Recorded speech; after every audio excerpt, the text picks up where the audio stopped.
the Rolfe family writer Ben, his wife Marion, and their son Davy arrive for the summer in a large old 19th century mansion. The house is rented from the elderly owners, the Allardyce siblings, who offer a low rent on the condition that their elderly mother will continue to live in the upstairs flat and that the family will leave her food. The woman does not want to interact with the new tenants, so the food is left outside her bedroom. Ben's Aunt Elizabeth arrives with them. Soon after moving in, Marion shows an unusual fascination with the house. She begins wearing Victorian clothes found in Mrs. Allardyce's room and spends a lot of time in the old woman's sitting room, where a collection of portraits of the house's previous tenants is kept. The old woman's food remains almost untouched, which arouses Marion's interest.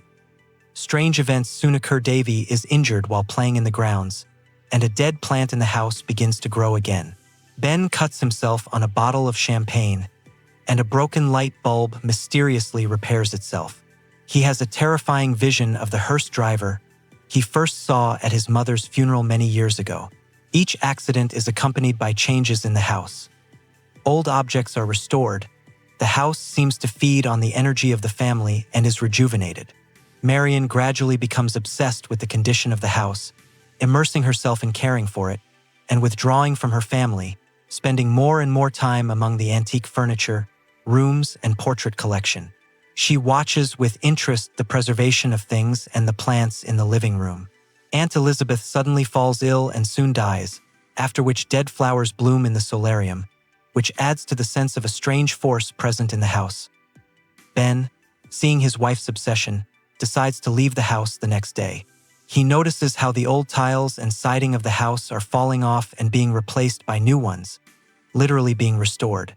Ben's attempt to escape with Davy is hindered by a fallen tree. He sees Marion as the chauffeur of the house and falls into a catatonic state. The next day, while Davy is swimming in the pool, the water turns into strong waves that try to pull the boy under. Marion saves her son, and this incident brings Ben back to consciousness. Marion agrees to leave the house, but insists on returning first to notify Mrs. Allardyce. When this attempt to return is unsuccessful, Ben goes inside the house in search of his wife. He is horrified to discover that the elderly woman on the top floor is Marion, inexplicably aged. Davy in the car witnesses his father fall from the attic window and hit the windscreen. In shock, he runs out to the house, but is killed when one of the pipes collapses on him. Afterwards, the Allardyce family enjoys the restored beauty of the mansion, rejoicing at the return of their mother. In the living room, the portrait collection has been updated to include Ben, Davy, and Aunt Elizabeth, as if the house has finally absorbed the Rolfe family, incorporating them into its history.